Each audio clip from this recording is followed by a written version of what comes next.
दोस्तों, कल आपके लिए बहुत ही महत्वपूर्ण दिन होने वाला है कि जैसे जिसकी तैयारी आप पिछले 1 साल से कर रहे हो और बहुत अच्छी वैकेंसी भी थी, सरकार का भी बहुत बहुत धन्यवाद कि भी 50,000 से ऊपर पदों की ये वैकेंसी है चतुर्थ श्रेणी की। उसमें जो एक विषय है इंग्लिश, ये आपके लिए बहुत ही इम्पोर्टेंट रोल प्ले करने वाला है, क्योंकि जनरली जो बच्चे होते हैं इंग्लिश मीडियम से पढ़े हुए बच्चे हों या फिर कुछ अच्छी, क्योंकि ये जो कंपटीशन है इस कंपटीशन में हर वो बच्चा शामिल होने वाला है। नहीं, क्वालिफिकेशन भले से 10th पास है लेकिन वो ही नहीं, इसमें ग्रेजुएशन वाले भी होंगे, जैसे बीएससी वाले भी होंगे, बीटेक वाले भी होंगे। तो उन सभी बच्चों के कंपटीशन में उनको इंग्लिश अच्छे से ऑलरेडी आती है, और वो बच्चे जो आर्ट्स से बिलोंग करते हैं या जिनका कहीं ना कहीं इंग्लिश बैकग्राउंड नहीं रहा है, तो उनके लिए महत्वपूर्ण चीज है। तो आज हम कुछ PYQs हैं जो कहीं ना कहीं एग्जाम में प्रश्न आए हुए हैं, उन प्रश्नों को लेकर के आपके सामने है, जिसमें जो टॉपिक आपके कल आने वाले हैं तो उनसे जुड़े हुए प्रश्नों को साथ में उनका एक्सप्लेनेशन के साथ में हम आपके साथ में यहाँ पर उपस्थित हुए हैं। तो चलो शुरू करते हैं कि आज की जो हमारी क्लास होने वाली है उसमें पहला प्रश्न जो हमारा है, पहला प्रश्न हमारा जो है, fill in the blank with the correct form of verb. Correct form of जो वर्ब है उससे जुड़ा हुआ है, तो बड़ी आसानी से हम समझेंगे दोस्तों। यहाँ पर आप लोग बिल्कुल भी परेशान नहीं हो, और अभी देखना हमें correct form of the verb भरनी है। तो ध्यान देना, क्वेश्चन है जो हाई कोर्ट LDC जो एग्जाम हुआ था 19 मार्च 2023 को, उसके अंतर्गत ये क्वेश्चन पूछा गया था। तो वो जो क्वेश्चन है कि the sun during the day. अब जब हम टेंसेस पढ़ते हैं तो हर टेंस में हम कुछ एडवर्ब्स पढ़ते हैं, टाइम एडवर्ब्स, तो उन टाइम एडवर्ब से हम पहचान सकते हैं। लेकिन जो बच्चे उनको रट करके जाते हैं तो वो यहाँ पर कंफ्यूज हो गए होंगे कि इसमें कोई भी टाइम वर्ड नहीं आ रहा है, ना टुडे आ रहा है, ना एवरी डे आ रहा है, ना ऑफन आ रहा है, ना यस्टरडे आ रहा है, ना टुमारो, तो कौन सी वर्ब करें। तो जिन बच्चों को रूल्स में कंफ्यूजन हो जाए, क्वेश्चन को देख करके कंफ्यूजन हो जाए कि क्या भरें, तो हमेशा एक चीज ध्यान रखनी है, एक तो सीधा सा आंसर है वो तो मैं बता दूंगा, लेकिन क्वेश्चन में जो ऑप्शंस होते हैं उन ऑप्शंस को कैसे कट करें। जब हमें डायरेक्ट आंसर नहीं आ रहा होता है तो उस समय हमें क्या करना चाहिए, ऑप्शंस को कट करना चाहिए। तो हमेशा एक चीज ध्यान रखना, जब भी किसी सेंटेंस में पास्ट एंड फ्यूचर से जुड़ा हुआ कोई भी एडवर्ब नहीं हो या प्रेजेंट का भी कोई एडवर्ब नहीं हो, मींस किसी भी टाइम से रिलेटेड, चाहे प्रेजेंट हो, चाहे पास्ट हो, चाहे फ्यूचर हो, इन तीनों में से किसी का भी यदि कोई एडवर्ब नहीं है तो हमेशा एक तो ध्यान रखना है कि वो प्रेजेंट टाइम से बिलोंग करेगा। प्रेजेंट टाइम से बिलोंग करेगा, इट मींस वो प्रेजेंट इंडेफिनिट का हो सकता है, प्रेजेंट कंटिन्यूअस का हो सकता है, प्रेजेंट परफेक्ट का हो सकता है, प्रेजेंट पास्ट का भी हो सकता है। तो एक तो ये बेसिक सी चीज ध्यान रखनी है। तो अब ना तो ये पास्ट का है ना फ्यूचर का है, तो हमें पता चल गया ये प्रेजेंट का है। दूसरी बात, अब प्रेजेंट का है तो शाइंड क्या है, सेकंड फॉर्म है। जब प्रेजेंट में है तो सेकंड फॉर्म नहीं आएगी, ये ऑप्शन हमारा कट हो गया। दूसरी बात, विल शाइनिंग, विल शाइनिंग कोई होता ही नहीं है, या तो विल के साथ फर्स्ट फॉर्म आएगा या विल और शाइनिंग के बीच में बी आएगा, तो ये ऑप्शन भी हमारा कट हो गया। अब हमारा अगर हम देखें इसको कट कैसे करें, तो ध्यान देना दोस्तों, द सन, सन कौन सा नाउन है, ये सिंगुलर नाउन है, एक वचन संज्ञा है। हमारा सब्जेक्ट एक वचन है तो वर्ब भी एक वचन आएगी। ऑप्शन में देखिए दोस्तों यहाँ हैव है, और इसके अकॉर्डिंग देखते हैं तो यहाँ अगर हैज होता तो थोड़ा सा हम सोच सकते थे, लेकिन हम यहाँ सोचने के लिए भी मजबूर नहीं है, क्योंकि हमारी ये जो वर्ब है ये प्लूरल है, तो ये भी आंसर हमारा नहीं होगा। तो एक ही मात्र ऑप्शन हमारे सामने बचता है, shines. It means the correct answer of the question is shines. The sun shines during the day. तो ये मैंने कोई भी रूल नहीं बताया अभी, ये सिर्फ मैंने ऑप्शंस को, नेगेटिव आंसर्स को, नेगेटिव ऑप्शंस को काट करके आपको एक सही रास्ते पर लेकर के आया। अब हम डिस्कस करते हैं ये क्वेश्चन जिस रूल से बिलोंग करता है कि हमेशा एक चीज ध्यान रखना दोस्तों, जो यूनिवर्सल ट्रूथ होता है, जो यूनिवर्सल ट्रुथ होता है, जिसे हम हिंदी में बोले शाश्वत सत्य, जो हमेशा है, जैसे the sun rises in the east, कि सूरज उगता है पूर्व दिशा से, the sun sets in the west, कि सूरज हमेशा पश्चिम दिशा में अस्त होता है, the earth moves around the sun, सूरज के चारों ओर पृथ्वी चक्कर लगाती है, घूर्णन करती है। ऐसे जितने भी यूनिवर्सल ट्रूथ हैं या फिर साइंटिफिक फैक्ट्स होते हैं, साइंटिफिक जो फैक्ट्स होते हैं या मैथमेटिकल जो फैक्ट्स होते हैं, मैथमेटिकल जो फैक्ट्स होते हैं, उन क्वेश्चंस में हमेशा प्रेजेंट इंडेफिनिट टेंस का प्रयोग किया जाता है, प्रेजेंट इंडेफिनिट टेंस का प्रयोग किया जाता है। और इन शॉर्ट आपको ध्यान रखना है, प्रेजेंट इंडेफिनिट टेंस में फर्स्ट फॉर्म आती है या फिर वर्ब की फर्स्ट फॉर्म के साथ एस, ई एस या आई ई एस का यूज किया जाता है। ये चीज ध्यान रखना। मैं भी प्रेजेंट इंडेफिनिट को पूरा आपके सामने एलेबोरेट नहीं कर सकता हूं, बट जो क्वेश्चन से रिलेटेड बात है हम यहाँ करेंगे। ये क्वेश्चन आ चुका है एग्जाम में और ऐसे ही क्वेश्चंस आपके एग्जाम में कल टिकने वाले हैं, तो प्रेजेंट इंडेफिनिट टेंस को अच्छे से पढ़ करके जाना। मैं तो ये कहता हूं कि present indefinite tense, present continuous tense, present past और प्रेजेंट परफेक्ट और पास्ट सिंपल और पास्ट कंटिन्यूअस, इन 6 टेंसेस को पढ़ लेना। इन 6 टेंसेस में से आपके 100% कल क्वेश्चन आएगा आएगा आएगा। ओके दोस्तों, चलो इस क्वेश्चंस को सॉल्व करने के बाद में हम बढ़ते हैं आगे अगले क्वेश्चन की ओर, और आई होप आपको ये प्रश्न समझ में आ भी गया होगा। अब एक और वेरी वेरी इंपॉर्टेंट क्वेश्चन आपके सामने आ रहा है, देखिए पढ़ते हैं पहले। एज सून एज, आपके सामने कंजंक्शन आया है, ये कंजंक्शन है एज सून एज ही, यहाँ एक कोमा लगा होना चाहिए, यहाँ पे थोड़ा सा टाइपिंग का मिस्टेक हुआ, कोमा है, ब्लैंक है, he went for a walk।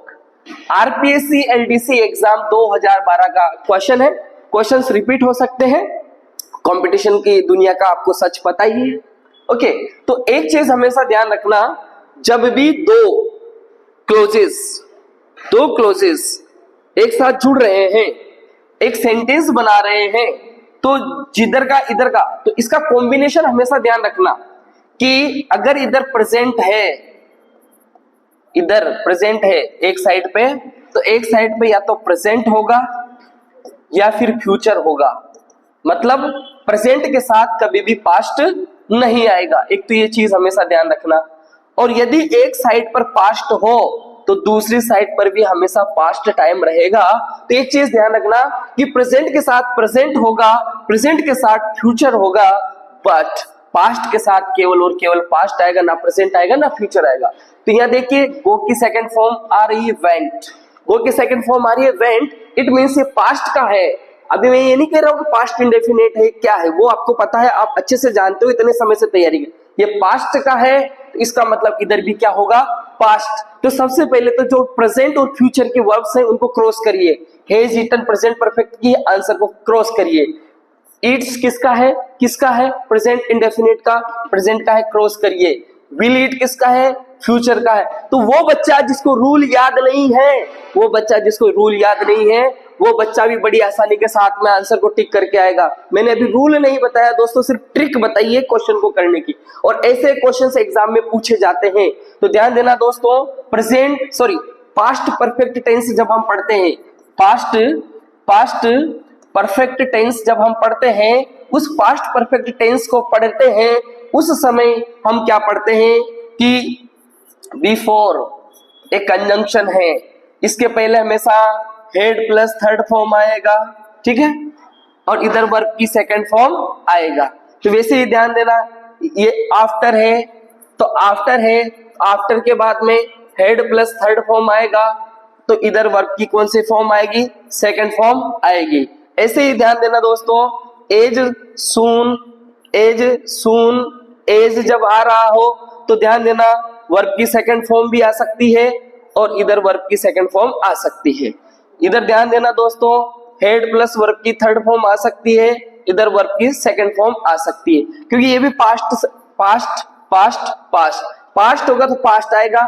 ये पास्ट है, पास्ट है, पास्ट है, पास्ट है, तो प्रेजेंट इंडेफिनिट है या सॉरी पास्ट इंडेफिनिट है या पास्ट परफेक्ट है या पास्ट कंटिन्यूअस है, तो ये चीज आपको ध्यान रखनी है। ओके दोस्तों, तो यहां से जुड़ा हुआ क्वेश्चन एग्जाम में आया है। मैंने सीधा सीधा आपको आंसर्स को काटना सिखाया है, ऑप्शंस को कट करना सिखाया। जो बच्चा ऑप्शन को कट करना सीख जाता है, यदि उसका आंसर सटीक नहीं बैठ रहा होता है तब भी उसका आंसर राइट निकल जाता है दोस्तों। तो ये चीज हमेशा ध्यान रखनी है कंपटीशन की दुनिया, क्योंकि मैं आपको बता देता हूं कि जो कंजंक्शन है दो क्लोजेस को जोड़ेगा, जैसे बिफोर से बताया है ना, आफ्टर से बताया, अभी इफ होता है, इफ से जुड़े हुए क्वेश्चंस कई बार आते है ना, वो है, जैसे व्हाइल है, व्हेन है। तो ये ध्यान रखना है कि प्रेजेंट एक साइड पे तो दूसरी साइड पे तो प्रेजेंट होगा या फ्यूचर होगा, पास्ट कभी नहीं होगा। और यदि पास्ट एक साइड पे तो दूसरी साइड पे हमेशा पास्ट होगा। इस चीज का विशेष ध्यान रखिए, ट्रिक है। ओके दोस्तों, आई होप आपको समझ में आया होगा। चलो बढ़ते हैं अगले क्वेश्चन की ओर, है ना। ये जो क्वेश्चन है ये भी एग्जाम में आया हुआ है, आरपीएससी एलडीसी एग्जाम 2012 में। एक भी क्वेश्चन आज की जो क्लास है उसमें मन से बनाया हुआ नहीं है, ये सारे क्वेश्चंस एग्जाम में पूछे गए हुए हैं, प्रीवियस ईयर क्वेश्चंस हैं और बड़ी आसानी से समझिए। देखिए क्वेश्चंस को पढ़ते हैं। आई हिम नेक्स्ट मंथ, ये ध्यान देनी है दोस्तों। नेक्स्ट मंथ आप सभी को पता है, next month, next day, next year, next week, okay, tomorrow, tomorrow कौन से टेंस में आएंगे, हमेशा ध्यान देना दोस्तों, फ्यूचर टाइम में आते हैं। Future time, future indefinite tense हो सकता है, फ्यूचर कंटिन्यूअस टेंस हो सकता है, ओके, और फ्यूचर परफेक्ट टेंस हो सकता है। सिंपल सी बात है, नेक्स्ट आ रहा है इसका मतलब, और एक और एडवर्ब मैं बता देता हूं, फॉलोइंग। नेक्स्ट ना आकर के कई बार एग्जाम में क्या देता है, following day, okay, following month, following year, तो ये ध्यान रखना है। अब हमें ये तो पता चल गया किसके अंदर फ्यूचर आएगा, ऑप्शंस को कट करते हैं। हेड किसका है, पास्ट का, इट मींस ये आंसर नहीं होगा। हैव किसका है, प्रेजेंट का, इट मींस यह भी हमारा आंसर नहीं होगा। विजिटेड किसका है, पास्ट का, ये भी हमारा आंसर नहीं होगा। So last 3 questions I made you understand, और तीनों में मैंने ऑप्शंस को काटना सिखाया है। ऑप्शंस को काटा तो सीधा हमारा एग्जाम में जो ऑप्शन है राइट हुआ। ध्यान देना, आई और वी जब हमारे सब्जेक्ट हो तो हमेशा शेल का प्रयोग होगा फ्यूचर इंडेफिनिट टेंस में, और यदि अदर इन दोनों को छोड़कर कोई भी सब्जेक्ट होगा तो उसके साथ हमारा विल का प्रयोग होगा। शेल और विल के साथ हमेशा वर्ब की फर्स्ट फॉर्म आती है, शेल और विल के साथ हमेशा वर्ब की फर्स्ट फॉर्म आती है। ये चीज ध्यान देना दोस्तों। Okay, I hope you can better understand. Okay, तो ये ध्यान देना, next day, next month, next year, next week, the following day, the following month, the following year, the following week, tomorrow, the day fifth. Okay, तो ये जितनी भी हमारी adverbs हैं ये फ्यूचर इंडेफिनिट को बिलोंग करती है। ओके दोस्तों, आपको ये क्वेश्चन समझ में आ गया होगा बड़ी आसानी से कि फ्यूचर इंडेफिनिट टेंस का ये हमारा। एक चीज और मैं आपको यहाँ पर सिखा देता हूँ, कई सारे बच्चे क्या कंफ्यूज रहते हैं कि जब हम मॉडल पढ़ते हैं, मॉडल के रूप में जब हम पढ़ते हैं तो वहां आई और वी के साथ विल आता है और अदर्स के साथ में शेल आता है। तो अगर हमारे एग्जाम सिलेबस में मॉडल नहीं है, इसका मतलब मॉडल से रिलेटेड क्वेश्चंस हमें पूछेगा नहीं, तो हमेशा इसका टेंस से संबंधित ही क्वेश्चन पूछेगा। Okay, understand easily. चलो एक और क्वेश्चन देखते हैं। अभी तक जो क्वेश्चंस देखे हैं सभी में मैंने ऑप्शंस कट करना सिखाया है। अब बड़ा ही इजी क्वेश्चन आ गया हमारे सामने। सिर्फ और सिर्फ हमें टेंस का नाम पहचानना है, टेंस का नाम पहचानना है। The doctor had been working, RPSC LDC exam 2011 में पूछा गया है। प्रश्न को समझना, ध्यान देना दोस्तों। Present perfect continuous tense. एक होता है पास्ट, शॉर्ट में लिख रहा हूं समझ जाना, परफेक्ट कंटिन्यूअस टेंस, ओके। एक होता है फ्यूचर परफेक्ट कंटिन्यूअस टेंस। आपने पढ़े हैं बड़ी आसानी से, छोटा सा बच्चा, छठी का बच्चा भी इसका आंसर दे सकता है। तो हमेशा ध्यान रखना, जो प्रेजेंट परफेक्ट कंटिन्यूअस टेंस होता है उसकी हेल्पिंग वर्ब होगी हैज, हैव, और पास्ट परफेक्ट कंटिन्यूअस की हेल्पिंग वर्ब होती है हैड, फ्यूचर परफेक्ट कंटिन्यूअस की हेड होती है विल या शेल। और इन तीनों के साथ में कॉमन आएगा बिन वर्ब की फर्स्ट फॉर्म के साथ आईएनजी, बिन वर्ब की फर्स्ट फॉर्म के साथ आईएनजी, बिन वर्ब की फर्स्ट फॉर्म के साथ आईएनजी, और कॉमन इनके तीनों के साथ वाक्य में सिंस या फॉर मिल सकता है। सिंस फॉर प्लस टाइम मिलेगा। या सिंस या फॉर तो नहीं दे रखा है, बस हमें वर्ब दे रखी है और इस वर्ब से हमें पता करना है। देखो, हेड बिन प्लस वर्ब की first form past perfect continuous tense, past perfect continuous tense, ये हमारा आंसर करेक्ट हो गया। पास्ट परफेक्ट में होता तो क्या होता दोस्तों, इसकी हमेशा हेल्पिंग वर्ब हेड होती है और वर्ब की थर्ड फॉर्म आती है। पास्ट सिंपल में क्या होता है, वर्ब की सेकंड फॉर्म आती है, या नेगेटिव होगा तो did plus not plus verb की फर्स्ट फॉर्म आती। और प्रेजेंट सिंपल होता तो वर्ब की फर्स्ट फॉर्म या वर्ब की फर्स्ट फॉर्म के साथ एस या ईएस या आईईएस होता, और नेगेटिव होता तो डू या does plus not plus verb की फर्स्ट फॉर्म होती। तो हमारे सामने क्या आंसर आ हो गया सर? तो सर समझ सकते हो, और बड़ी आसानी से ये क्वेश्चन हमने सोल्व कर लिया। छोटे बच्चे भी कर सकते हैं, आपके लिए इतना टफ नहीं है। अब हमारे सामने एक क्वेश्चन आ गया जो कि ये भी आरपीएससी एलडीसी एग्जाम 2011 में पूछा गया है। Honey is sweet, simple sentence. अब यहाँ पर कुछ बच्चे, हालांकि इसमें ऑप्शन नहीं है, तो कुछ बच्चे क्या सोचते हैं कि यदि वाक्य में इज एम आर दिख रहा है तो ये कंटिन्यूअस का, इज एम आर प्रेजेंट में आता है और इज एम आर कंटिन्यूअस में भी आते हैं, तो ये प्रेजेंट कंटिन्यूअस का। तो एक चीज हमेशा ध्यान रखना, यदि इज एम आर सिंगल आ रहे हैं, इनको लिंकिंग वर्ब बोलते हैं, इनको लिंकिंग वर्ब के नाम से जाना जाता है। यदि ये सिंगल है तो हमेशा ध्यान देना प्रेजेंट इंडेफिनेट टेंस का प्रयोग इसमें होता है या इसका नाम। और यदि इज एम आर के साथ, इज एम आर के साथ वर्ब की फर्स्ट फॉर्म के साथ आईएनजी जुड़ जाता है तो फिर ये प्रेजेंट कंटिन्यूअस बन जाता है। तो जिन बच्चों के कंफ्यूजन है वो हमेशा ध्यान रखना, अगर इज एम आर के साथ आईएनजी नहीं आ रहा है तो वो प्रेजेंट इंडेफिनेट का वाक्य है, या प्रेजेंट इंडेफिनेट बोल सकते हैं, प्रेजेंट सिंपल बोल सकते हैं। आईएनजी आ गया तो वो कंटिन्यूअस का वाक्य है। सेम कंडीशन वॉज वर्ब के साथ भी लागू होती है, ध्यान देना। यदि वॉज वर्ब सिंगल आए, ये लिंकिंग वर्ब के रूप में काम करे तो पास्ट इंडेफिनेट या फिर पास्ट सिंपल टेंस कहलाएगा।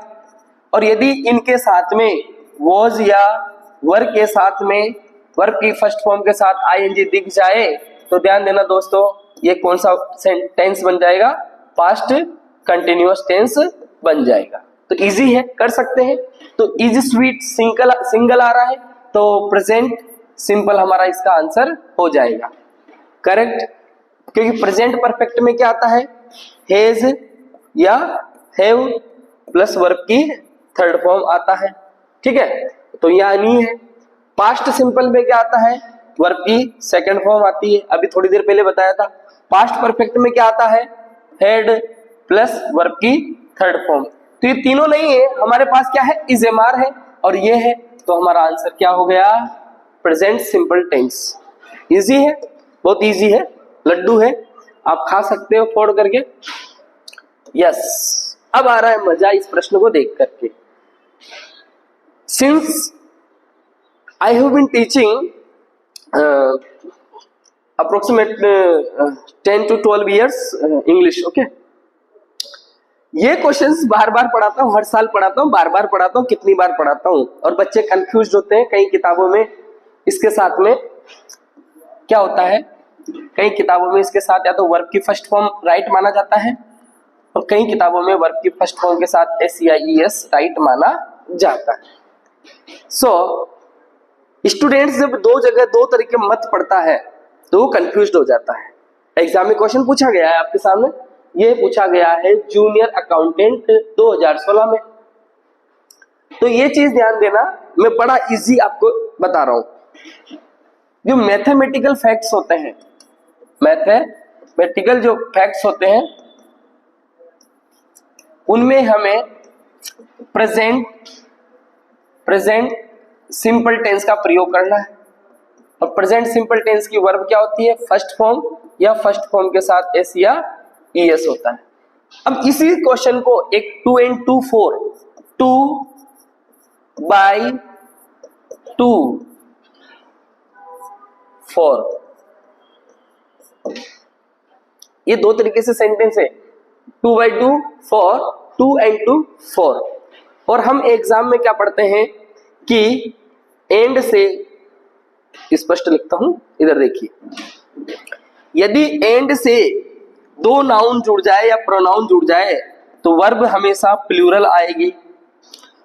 चूंकि वर्ब की फर्स्ट फॉर्म प्लूरल होती है और वर्ब की फर्स्ट फॉर्म के साथ S या ES क्या होती है, सिंगुलर होती है।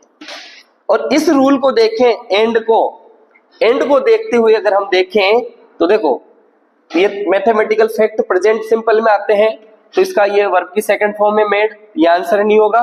मेकिंग कोई होता ही नहीं है, या तो इजेमार होना चाहिए था इसके साथ में। दो ऑप्शंस तो मैंने कट कर दिए। अब हमारे पास बच गया मेक और मैक्स। मेक वर्ब की प्लूरल फॉर्म है और मैक्स वर्ब की सिंगुलर फॉर्म है। अब एंड वाला रूल देखते हैं कि दो नाउन एंड से जुड़ते हैं तो वर्ब की प्लूरल फॉर्म आती है, तो यहां मेक आना चाहिए, हमारा आंसर मेक होना चाहिए। और कुछ अपवाद देखते हैं, जैसे ब्रेड एंड बटर, ध्यान देना दोस्तों, ब्रेड एंड बटर जब हमारे सब्जेक्ट का काम करे, जैसे फिश एंड करी,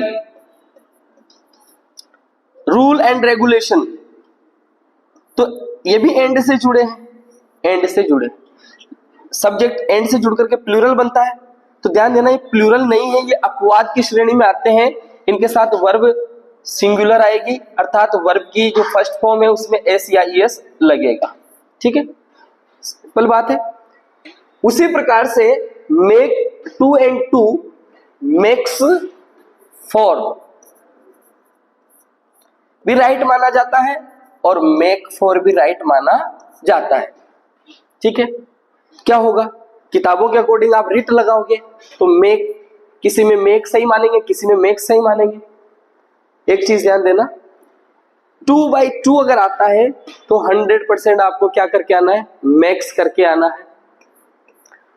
अगर ये दोनों ऑप्शन नहीं होते, मान लो मेक ही होता तो मेक राइट माना जाता, और मैक्स भी दे दिया, तो अब इन दोनों में से तो हमेशा ध्यान रखना मेक को प्रेफर करना है, मेक को राइट मानना है। ध्यान देना इस चीज को, मैं फिर कह रहा हूं, 2 and 2 अगर आ जाता है, मेक और मैक्स दोनों ऑप्शन में हो तो मेक को करेक्ट माना जाता है और मैक्स को राइट नहीं लगाना है। और यदि ओनली मैक्स होता, मेक नहीं होता, फिर मैक्स को आपको आंसर चुनना होता, तो वो मैक्स आपको सही माना जाता है। क्लियर हो गया होगा।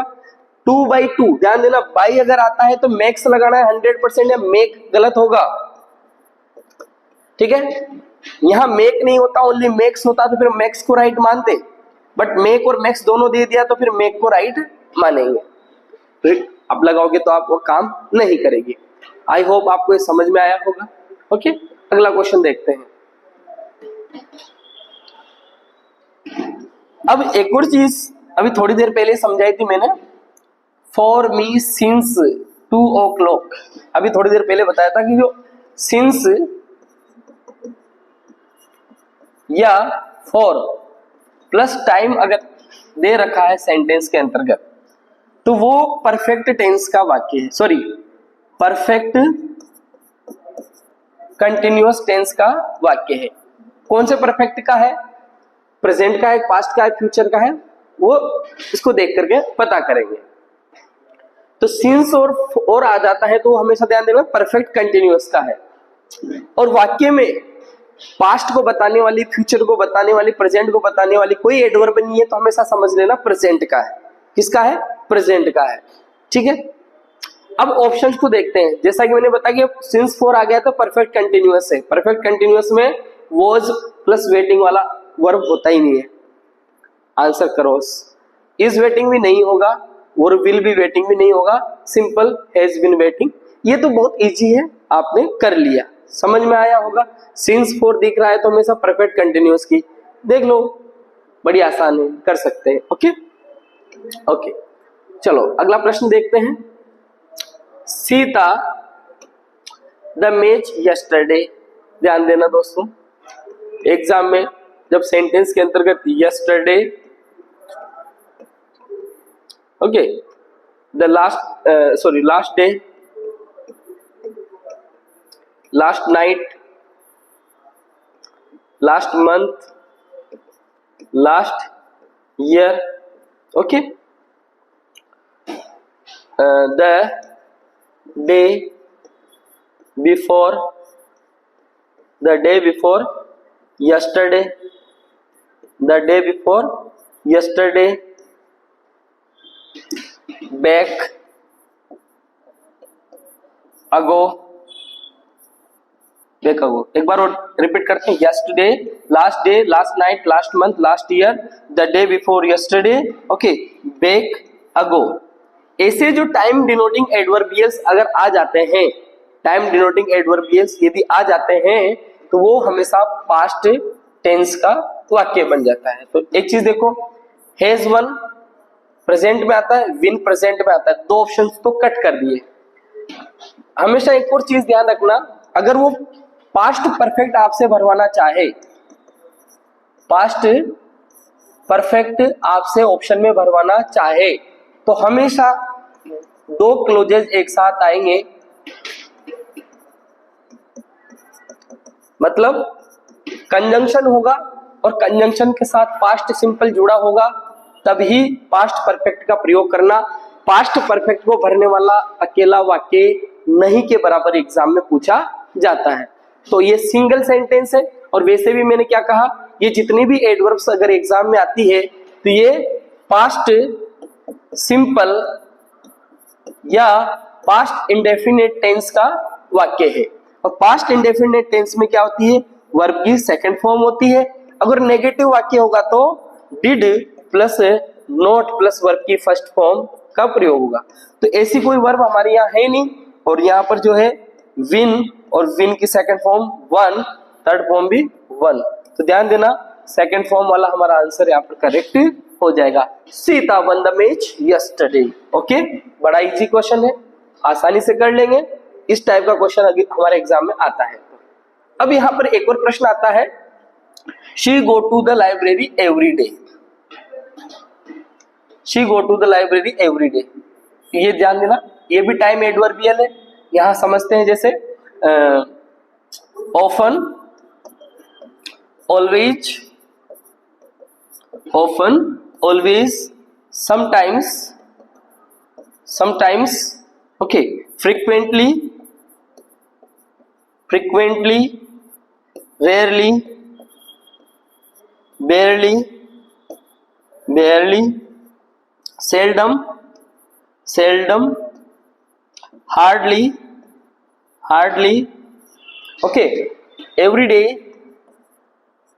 every day, every night, every night, every month, every week, every year।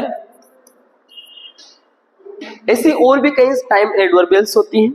समय को देखते हुए मैं एक हिंट दे रहा हूं, है ना। तो यदि एग्जाम में देखें कि सेंटेंस के अंतर्गत इनमें से कोई सा भी एडवर्ब आ रहा हो तो कौन सा टेंस होगा? प्रेजेंट इनडेफिनेट टेंस या फिर प्रेजेंट सिंपल टेंस। और प्रेजेंट सिंपल टेंस की हेल्पिंग वर्ब क्या होती है? डू या डज। और डू या डज आती है तो इसके साथ हमेशा एक और चीज ये भी बताई मैंने, डू डज का प्रयोग या तो इंटेरोगेटिव वाक्य में होगा, है ना, या फिर नेगेटिव वाक्य में होगा। तो ये हमारा कौन सा प्रश्नवाचक चिन्ह लग रहा है? इसका मतलब इंटरोगेटिव है। और डू डज यदि वाक्य में आ रहा है तो वर्ब की कौन से फॉर्म का प्रयोग होगा? ओनली फर्स्ट फॉर्म का प्रयोग। देखो गो, ठीक है। तो ध्यान देना कि इज आ रहा है तो इज के साथ तो हमेशा वर्ब की फर्स्ट फॉर्म के साथ आईएनजी आएगा, तो नहीं आ रहा है, या फर्स्ट फॉर्म आ रही है, इसका मतलब ये आंसर गलत है। हेज आ रहा है तो हेज के साथ कौन सी वर्ब की फॉर्म आएगी? थर्ड फॉर्म आएगी। क्या यह थर्ड फॉर्म है? नहीं है, इसका मतलब भी क्रॉस। अब बच गया कौन? डू या डज। तो ये भी मैंने बताया आपको जब क्लास में पढ़ा रहा था। डू प्लूरल नाउन है, सॉरी प्लूरल वर्ब है, और डज सिंगुलर है। डज सिंगुलर एक वचन है, और जो डज है सिंगुलर का मतलब क्या होगा? शी, ही, इट, किसी का नेम या फिर कोई भी सिंगुलर नाउन होगा सब्जेक्ट के रूप में तो डज आएगा। और जैसे प्लूरल की बात करें तो यू, वी, दे, या प्लूरल नाउन होगा तो फिर डू आएगा। तो ध्यान देना, शी आ रहा है, यहाँ पे शी है, कौन सा आंसर हमारा राइट हो जाएगा? डज हमारा राइट हो जाएगा। तो ये बड़ा आसान क्वेश्चन है दोस्तों, छोटे छोटे बच्चे बड़ी आसानी से इन प्रश्नों को कर लेते हैं, और आप तो धुरंधर हैं, आप तो बहुत ही जल्द राज के सेवा में जाने वाले हो, आपको तो ये क्वेश्चन लड्डू जैसा लगेगा। ऐसा ही एक और आसान सा क्वेश्चन हमारे सामने है और आप बड़ी आसानी से कर सकते हैं। ध्यान देना, as long as, as long as क्या है? क्या है?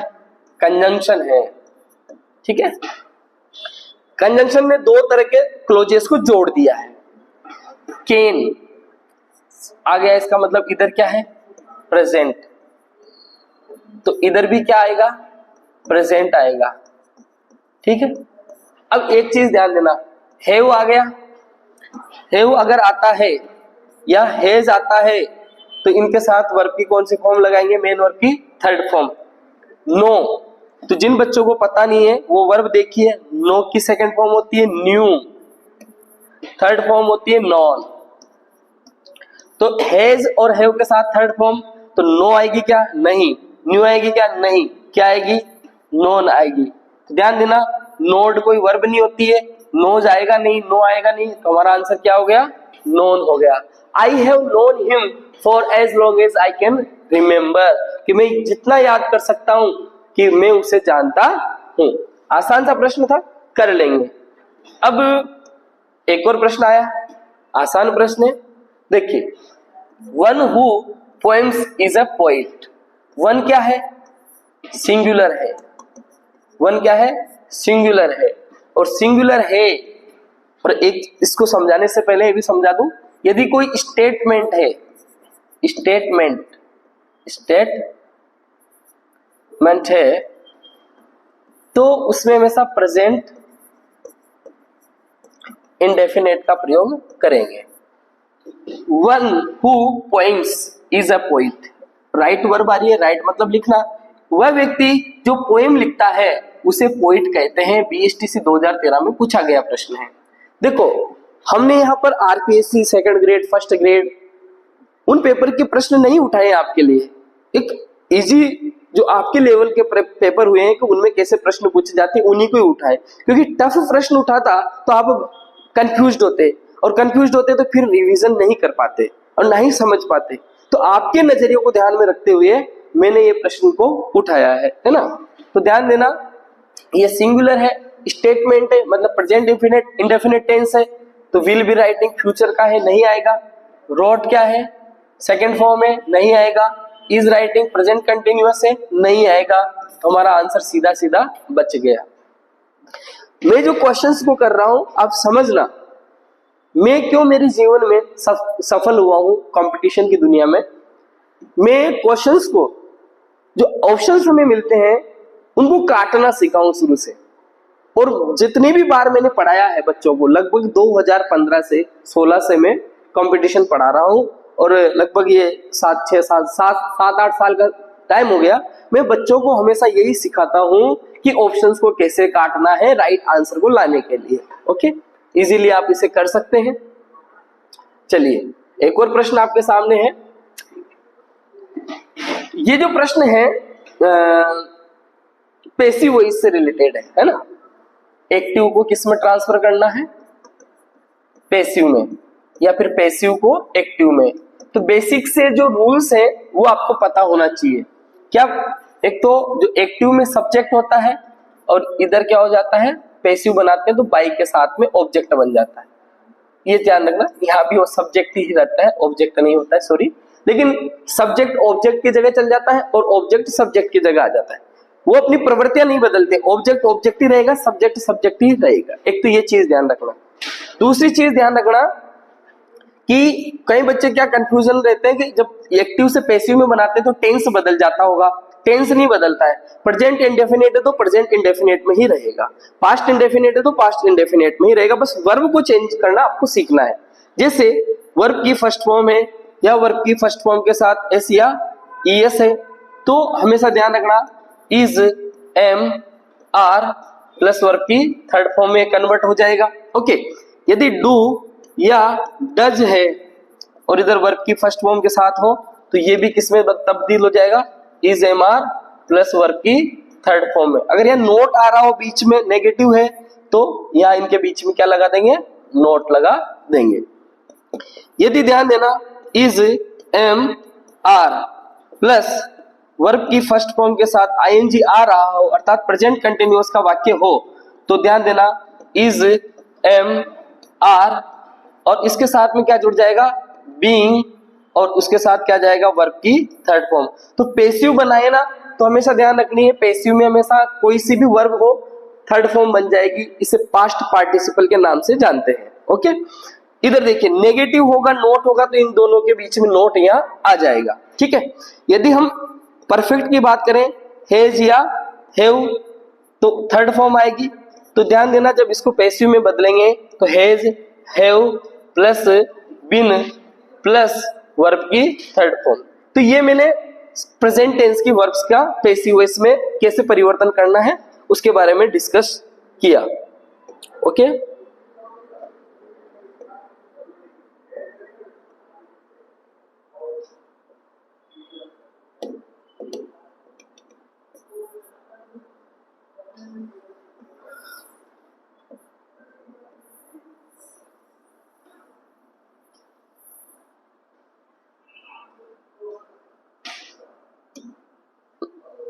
हाँ, प्रेजेंट का सीखा। अभी हम सीखते हैं पास्ट का।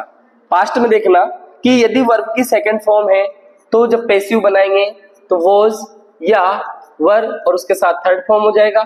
यदि नेगेटिव होगा जैसे डिड, डिड के साथ नोट हो और वर्ब की फर्स्ट फॉर्म आएगी ही, तो ध्यान देना इधर क्या हो जाएगा, क्या हो जाएगा, वॉज और वर्ब रहेगा और उसके साथ नोट आ जाएगा और वर्ब की थर्ड फॉर्म।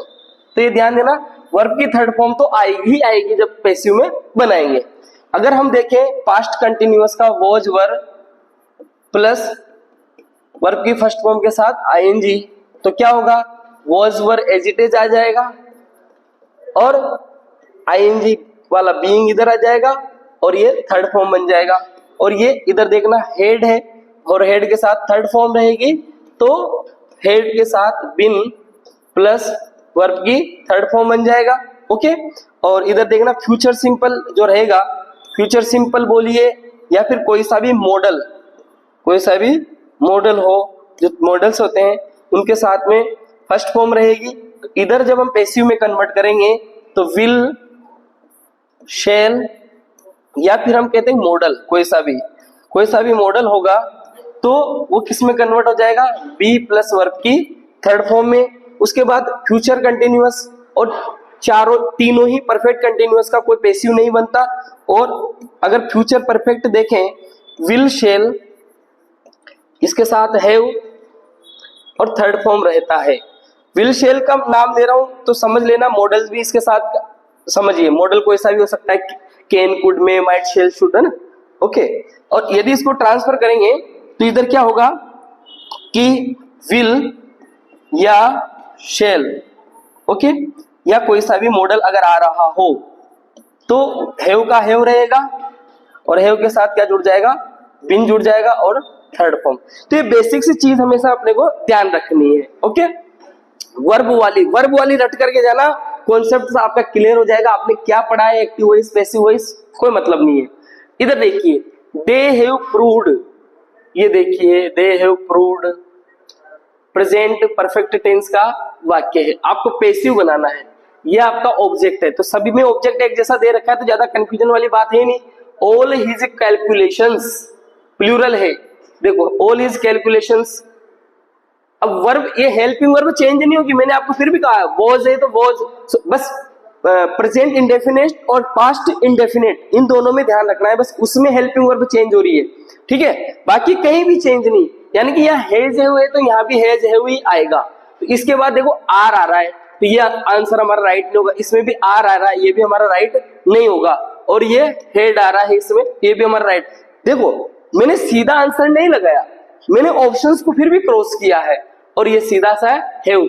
अब इधर देखना कि ये हेड वाला है तो ऐसे ही हैज हैव वाला था, हैज हैव थर्ड फॉर्म आता है तो हैज हैव के साथ बिन जुड़ जाएगा और वर्ब की थर्ड फॉर्म, और इसी के साथ ही हमारा आंसर क्या हो गया, करेक्ट हो गया। तो ये एक्टिव से पैसिव बनाने का बहुत ही इजी टास्क है और बहुत आसानी से इन वर्ब्स को रटते हुए आप कर सकते हो। बस पूरे टॉपिक का रिवीजन मत करना, मैं फिर कह रहा हूं इन वर्ब्स को रट करके चले जाना, आपका आंसर करेक्ट हो जाएगा। चलो ऐसा ही एक और क्वेश्चन आ रहा है, they are repairing the bridge. तो ये समझिए कि आर रिपेयरिंग आ रहा है, आर रिपेयरिंग आ रहा है। अभी अभी मैंने रूल्स डिस्कशन किया था आपके साथ, इज एम आर और उसके साथ वर्ब की फर्स्ट फॉर्म और आईएनजी आता है। तो जब हम इसको पैसिव में कन्वर्ट करेंगे तो इज एम आर का तो इज एम आर ही रहेगा, बस वो सब्जेक्ट के हिसाब से देख लेना। लेकिन ये आईएनजी आ गया तो बीइंग जुड़ जाएगा और वर्ब की थर्ड फॉर्म। अगर ये चीज आपके दिमाग में कॉन्सेप्ट क्लियर है तो आंसर को कट करिए, देखिए इज रिपेयर्ड, क्या बीइंग आ रहा है, क्या आंसर रॉन्ग है, इज एम आर बीइंग, तो आर बीइंग ये ब्रिज है दोस्तों। अब आपको कंफ्यूज करने के लिए क्या किया उसने, आर को एज इट इज लिख दिया, आर को उसने क्या कर दिया, एज इट इज लिख दिया ये आर, जबकि आपको पता होना चाहिए कि जब पीछे का ऑब्जेक्ट उठकर के सब्जेक्ट के स्थान पर आ रहा है ये नाउन सिंगुलर है, तो यहाँ इज अगर होता तो ये राइट हो सकता था, लेकिन आर होने की वजह से ये भी हमारा आंसर नहीं है। अब देखिए the bridge is being repaired, तो द ब्रिज सिंगुलर है, वर्ब इज आ गया सिंगुलर है, बीइंग आ गया और रिपेयर की थर्ड फॉर्म रिपेयर्ड आ गया, और हैज बीइंग रिपेयर्ड ऐसा कोई होता नहीं है। इसका मतलब हमारा जो आंसर है वो थर्ड नंबर का करेक्ट हो गया। बड़ी आसानी से आप इसे कर सकते हो, कोई टफ टास्क नहीं है दोस्तों। अगला प्रश्न देखते हैं, ओके। ये जो प्रश्न है, she will write a letter, ध्यान देना दोस्तों, विल राइट, ओके। तो विल और शेल बताया था आपको अभी वर्ब में, यदि विल शेल या कोई सा भी मॉडल आ रहा है तो उसके साथ वर्ब की फर्स्ट फॉर्म आएगी, और जब इसको पैसिव में कन्वर्ट करेंगे तो विल शेल का तो विल शेल रहेगा, ओके, या मॉडल का मॉडल रहेगा जो भी है, इसके साथ में वर्ब की ये जो बी है ये जुड़ जाएगा और वर्ब की जो फर्स्ट फॉर्म थी वो थर्ड फॉर्म में कन्वर्ट हो जाएगी। तो ध्यान देना, she will write a letter, तो अ लेटर इधर आ गया, ये अ लेटर आ गया, अ लेटर, तो ये रिटर्न ये कहां से आ गया, ये क्रॉस है, विल आ गया आगे नहीं, तो ये दो तो ऑप्शन कट हो गए, अ लेटर विल, ये विल और विल दोनों में करेक्ट है। लेकिन ध्यान देना बी, जिसमें बी होगा वो आंसर हमारा करेक्ट होगा। क्या यहाँ बी है, इसका मतलब ये हमारा आंसर करेक्ट होगा। ये ध्यान देना दोस्तों, बहुत आसान है करना, कोई टफ नहीं है। फिर देख लेते हैं ऐसे, ये क्वेश्चंस जितने भी हैं वो पीछे आप देख लीजिए, ये कब आया है, किसमें पूछा गया है, ये आप देख सकते हैं, okay. Please post this letter, इसमें ध्यान देना, ये सेंटेंसेस होते हैं, अलग अलग टाइप के होते हैं। इंपेरेटिव सेंटेंस का वाक्य है, इंपेरेटिव सेंटेंस का ये वाक्य है, और इसको किसमें ट्रांसफर करना है, किसमें करना है, पैसिव में करना है बाबा। प्लीज रिक्वेस्ट शो कर रहा है, पोस्ट द लेटर, ये वर्ब की फर्स्ट फॉर्म है, तो दिस लेटर आगे आ जाएगा, ये दिस लेटर आ गया, ये दिस लेटर आ गया, दिस, अभी दिस लेटर इसमें नहीं आया और दिस लेटर इसमें नहीं आया, तो क्या होगा, क्या होगा? तो ध्यान देना दोस्तों, मैंने प्लीज और काइंडली, आप तो ऐसे याद रखिए, जब भी वाक्य की शुरुआत होती है प्लीज या काइंडली से कुछ नहीं करना है, ये रिक्वेस्ट शो करते हैं और इनको हटाइए और जोड़ दीजिए यू आर रिक्वेस्टेड। जब भी मैंने ऑफलाइन क्लास आपको पढ़ाई है तो टॉपिक पढ़ाते हुए उसको हटा करके ये जोड़ दीजिए you are requested to post this letter, और ये आपका आंसर राइट हो गया। Okay okay correct. चलिए अगला क्वेश्चन देखते हैं।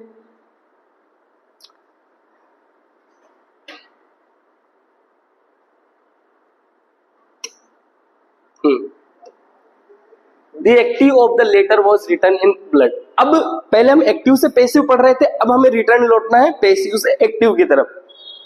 पीछे वाली वर्ब याद रखो दिमाग में, पर आगे वाली द लेटर was written, तो ध्यान देना इन ब्लड। अभी हम बाई के साथ, तो बाई के साथ नहीं आएगा तो कोई दिक्कत नहीं, वो कोई सा भी अज्यूम कर लेगा, वो शी अज्यूम किया इसने तो इसमें शी आएगा सभी में, इसमें नहीं है तो ये तो ऑप्शन ही हमारा करेक्ट नहीं है। 3 बचे, तो ध्यान देना आपको भी बताया था मैंने, वॉज या वर प्लस थर्ड फॉर्म अगर आ रहा हो तो वर्ब की सेकंड फॉर्म। देख लो किसमें सेकंड फॉर्म आ रहा है, वॉज राइटिंग होगा ही नहीं, wrote she wrote the letter in blood, she wrote a bloody letter. देखो शब्द नहीं बदलने, इसने ब्लडी लेटर कर दिया, कहाँ गया ब्लडी, तो ये आंसर नहीं होगा, और ये है ही नहीं, तो ये हमारा answer she wrote the letter in blood. आसान है, कर सकते। ओके चलिए अगला क्वेश्चन देख लेते हैं। पैसिव में बदलना है ना। Everyone calls him a peace maker, तो ध्यान देना प्रत्येक व्यक्ति उसे क्या बोलते हैं, पीस मेकर बोलते हैं। तो ये आपका ऑब्जेक्ट है, इसको निकाल के आपने क्या ले लिया आगे, यानी कि ही से शुरुआत होगी, ये ही आ गया, ही आ गया, तो ये भी नहीं आएगा और ये भी नहीं आएगा, ये शुरू में। अब ध्यान देना कॉल्स वर्ब की फर्स्ट फॉर्म प्लस एस लगा हुआ है और इसके साथ है तो is am are plus verb की थर्ड फॉर्म। ओके, तो he is called to be everyone's peace maker, he is called a peace maker by everyone. आसान है दोस्तों, और ये एवरीवन पीछे चला गया, बाई के पूरा वाक्य एज इट इज, ये हमारा आंसर यहाँ पर हो गया। आसान है, मैं फिर कह रहा हूं एक्टिव वॉइस और पैसिव वॉइस करना लड्डू का काम है, क्योंकि आपका जो एग्जाम में कोई बड़ा एग्जाम नहीं है, कोई RPSC second grade first grade वाला करवा रही है तो बड़ा टफ प्रश्न पूछेगी, नहीं पूछेगी, बहुत आसान क्वेश्चन पूछेगी। बिल्कुल रिलैक्स होकर के एग्जाम के लिए तैयार होकर के जाइए। They are preparing the papers now, तो इसका पैसिव बनाना है। ओके, आर प्रिपेयरिंग है, आर प्रिपेयरिंग, तो ध्यान देना क्या है, इजेएमआर प्लस वर्ब की फर्स्ट फॉर्म में आईएनजी है, तो इजेएमआर की जगह तो क्या आ जाएगा, इजेएमआर ही आएगा, और आईएनजी हट करके क्या बन जाएगा, बीइंग और वर्ब की थर्ड फॉर्म। देख लीजिए जिसमें आ रहा होगा, will be prepared, can be prepared, कहां से पूछ लिए, तो ये तो आंसर अपने है ही नहीं। Okay, the papers are being prepared, are being prepared, are being prepared, third form, ये हमारा आंसर हो गया। ओके, अगला प्रश्न और देख लेते हैं। देखो सारे प्रश्न एग्जाम में पूछे गए हैं, यूं ना समझिए कि सर जो बता रहे हैं अपनी मर्जी से बता रहे हैं, कुछ नहीं, सर सिर्फ एक्सप्लेन कर रहे हैं, पूरा टॉपिक आपके सामने रिवाइज हो रहा है, बस मैं इतनी सी हेल्प करवा रहा हूँ। ये हाँ, ये दोस्तों इसमें बहुत सारा कंफ्यूजन होता है बच्चों को करते हुए, हु से शुरू होता है, तो जब भी कोई एक्टिव वाक्य हु से शुरू होगा तो उसका पैसिव हमेशा ध्यान रखना बाई हुम से बनाना है। तो एक तो ऑप्शन में देखिए बाई हुम किस किस में है, बाई हुज ये अपना आंसर नहीं होगा, बाई हु होता ही नहीं है, ये हमारा आंसर नहीं होगा, यानी कि या तो बाई हुम होगा ये वाला या बाई हुम ये वाला। ठीक है, अब टीचर्स आ रहा है, ध्यान देना टीचर्स क्या है, वर्ब की फर्स्ट फॉर्म के साथ एस या ईएस वाला सिस्टम है, तो इसको जब वर्ब में कन्वर्ट करेंगे पैसिव, तो is am are plus verb की थर्ड फॉर्म। तो ये देख लो, is am are plus verb की थर्ड फॉर्म किसमें है, तो ध्यान देना इसमें भी आर है और इसमें वर है। ये वर कहां से आ गया, ये वर कहां से आ गया भाई, कहां से आ गया, है ही नहीं हमारा वर का सीन। तो who, by whom are you taught English, ये हमारा आंसर हो गया। बड़ा आसान है आंसर्स, क्वेश्चंस के ऑप्शंस को काटते हुए हमें प्रश्नों के जवाब मिल जाते हैं। तो इससे बड़ी चीज और क्या होती है दोस्तों, और समय भी बचता है, कंफ्यूजन नहीं रहता है। एक और क्वेश्चन देखते हैं। चलिए अब हमारा टॉपिक देखो, पहले हमने सीखा था टेंसेस के लिए अर्थात correct form of the verb का टॉपिक, फिर हमने सीखा है एक्टिव इनटू पैसिव या पैसिव इनटू एक्टिव। अब हमारा थर्ड टॉपिक का रिवीजन चलेगा डायरेक्ट इनडायरेक्ट का। डायरेक्ट से हमें क्या बदलना है, इनडायरेक्ट। तो एक तो ये ध्यान रखना है कि दोस्तों जो टेंस होते हैं डायरेक्ट से इनडायरेक्ट बनाते समय बदल जाते हैं। जैसे एक सिंपल सी बात है कि जो प्रेजेंट सिंपल टेंस है डायरेक्ट में, प्रेजेंट शॉर्ट में लिख रहा हूं जगह की वजह से ना, प्रेजेंट सिंपल टेंस है, अगर हम डायरेक्ट से, ये डायरेक्ट की बात करेंगे, इधर डायरेक्ट है और ये इधर क्या रहेगा, इनडायरेक्ट। तो ये क्या होगा, पास्ट सिंपल बन जाएगा या पास्ट इंडेफिनेट बन जाएगा। अगर इधर प्रेजेंट कंटिन्यूअस है, प्रेजेंट कंटिन्यूअस है तो इधर क्या बन जाएगा, जब इनडायरेक्ट में बदलेंगे तो पास्ट कंटिन्यूअस में बन जाएगा। और इधर देखिए यदि प्रेजेंट परफेक्ट है, प्रेजेंट परफेक्ट है तो पास्ट परफेक्ट में बन जाएगा। सिंपल सी चीजें बता रहा हूं, कोई टफ नहीं है। और इधर प्रेजेंट परफेक्ट कंटिन्यूअस है तो इधर पास्ट परफेक्ट कंटिन्यूअस, वो वर्ब आपको ध्यान रखनी है। ओके, और बेसिक से रूल्स जब हम क्लास पढ़ेंगे तो डिटेल से पूरे के पूरे हमने पढ़े हैं। देखिए, she said who is the best player, ये स्टेटमेंट जो है अंदर का, इनडायरेक्ट के अंदर, जिसे हम रिपोर्टेड स्पीच के नाम से जानते हैं, है ना। तो इसमें क्या होगा, इंटरोगेटिव सेंटेंसेस जो होते हैं दो प्रकार के होते हैं, एक तो WH वर्ड से शुरू होने वाले होते हैं और एक इफ से शुरू होने, सॉरी हेल्पिंग वर्ब से शुरू होने वाले होते हैं, is am are was were do does है ना, हैज हैव हैड। तो दो तरीके। तो जब हेल्पिंग वर्ब से यहां से शुरुआत हो रही हो वाक्य की, तो हमें क्लोज के रूप, सॉरी कंजंक्शन के रूप में इफ का प्रयोग करना है। और यदि WH वर्ड से शुरू हो रहा है तो इसी WH वर्ड को कंजंक्शन के रूप में हमें काम में लेना है।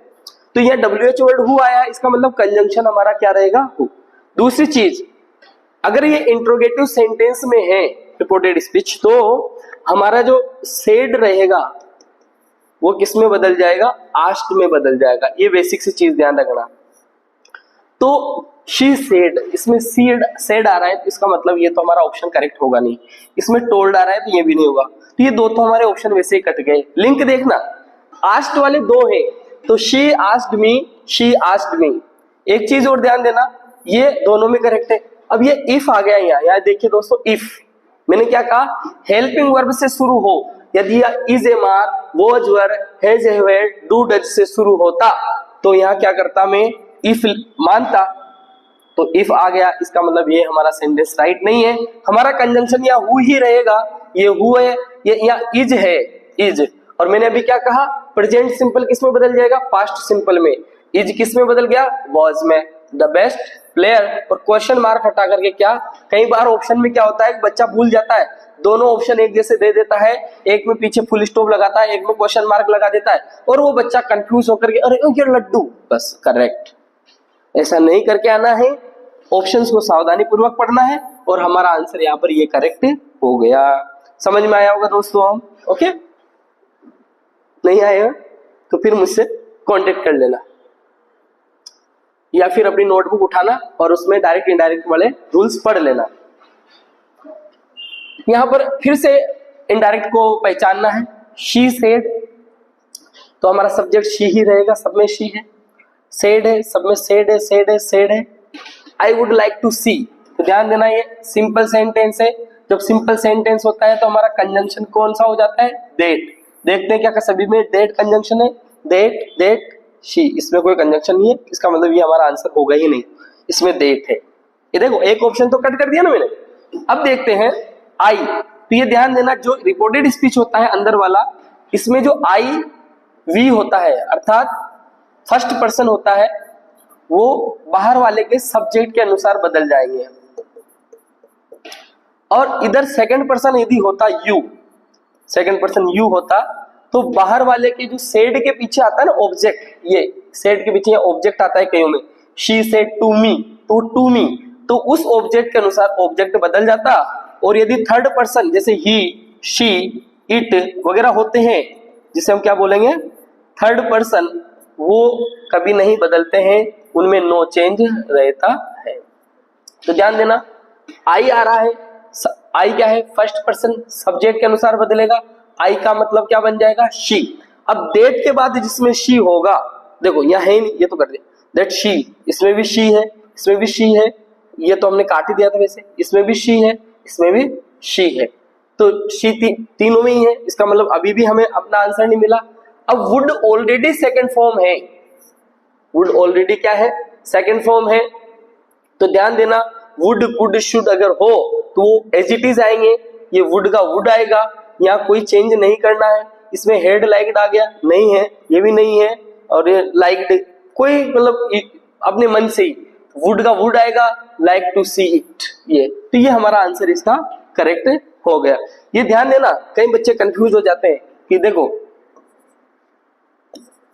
विल का पास्ट वुड बनेगा, शेल, इसके लिए सावधान रहना है दोस्तों, शेल का पास्ट कई टीचर से शुड पढ़ाते हैं, लेकिन मैं वुड पढ़ाता हूं, क्योंकि शुड तो क्या होता है सजेशन, सुझाव देने के लिए ऐसा करना चाहिए, सलाह देने के काम आता है, एडवाइस, तो शेल का पास्ट शुड नहीं होता। फिर भी कई बार एग्जाम में डायरेक्ट से इनडायरेक्ट बनाते हैं, तो वुड ऑप्शन नहीं और शुड ही है तो वो मानना है, बाकी शुड और वुड दोनों है तो वुड वाले को करेक्ट मानना है।